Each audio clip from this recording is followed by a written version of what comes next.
Welcome to the Generation Kids Daily Devo podcast, where we move from wonder to worship, looking for God at work in the world around us, ready to ask the tough questions and discover what His Word has to say to us. Today's episode is titled, Christianese Words, the Body of Christ, and it comes from me, Casey Taylor. Have you ever looked at a bicycle? Not just have you seen one, but have you ever really looked at one closely? To talk about one is a simple thing. You're probably able to visualize one and imagine the concept of a bike in your mind right now. And you're probably thinking of a pretty simple idea of a bike. But in reality, a bike has a ton of parts. You have the frame, the handlebars, the grips on the handles, the brake levers on the handlebars, the brakes themselves, the seat, the pedals, the kickstand, the gears, the chain, then the wheels, and even the wheels have parts that make them up. The tubes inside, the caps on the valve stem where you add the air. Then you have the frame of the wheels and then the spokes. I've probably missed at least 20 other parts to a bike, but my point is, a simple bike isn't that simple. It's very complex and filled with different parts that have different roles. And all of those parts and roles have to come together to make the bike work. And then you have to have someone to ride it to make it go. This is a great picture of what it means to be today's Christianese word or phrase, the body of Christ. Now you are the body of Christ and individually members of it.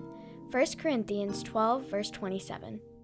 A body, like a bicycle, has many parts that make it work, many of which go unnoticed unless something is wrong, but they all work together to keep the person going, breathing, walking, blinking, waving, eating, etc.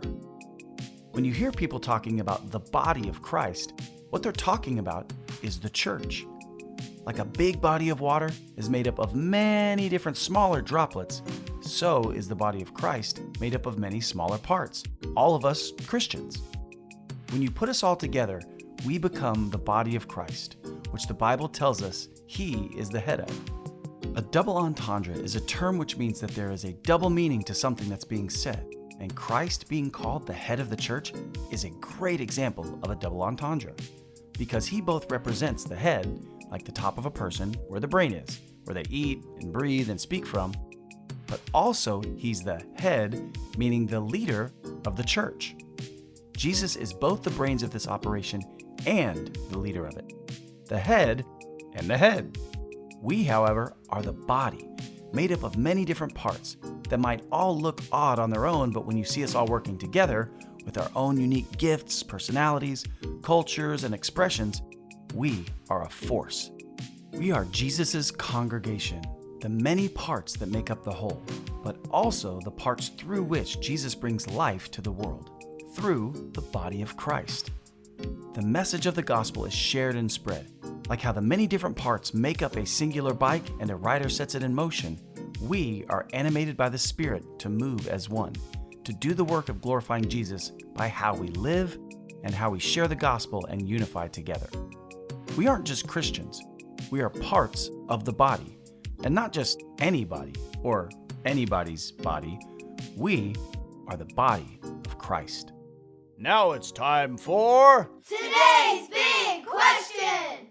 Today's big question is, what role do you see that Jesus has you playing in the season that you're currently in? How has He uniquely gifted you? Or what has He given you specific passions for? Pray and ask God to use you. Volunteer yourself with all that you are to His work. And watch as He puts your skills and passions to work. And pray for your family and friends to do the same.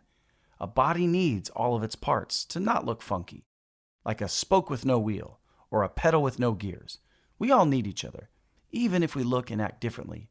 That's kind of the point.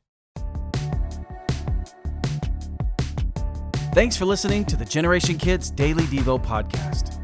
If you want to keep in touch with us on all our social media platforms, check out the links in the description. And if you'd like to help support us as we continue to create meaningful content for kids of all generations, please subscribe to our Patreon by visiting us at patreon.com/wearegenerationkids.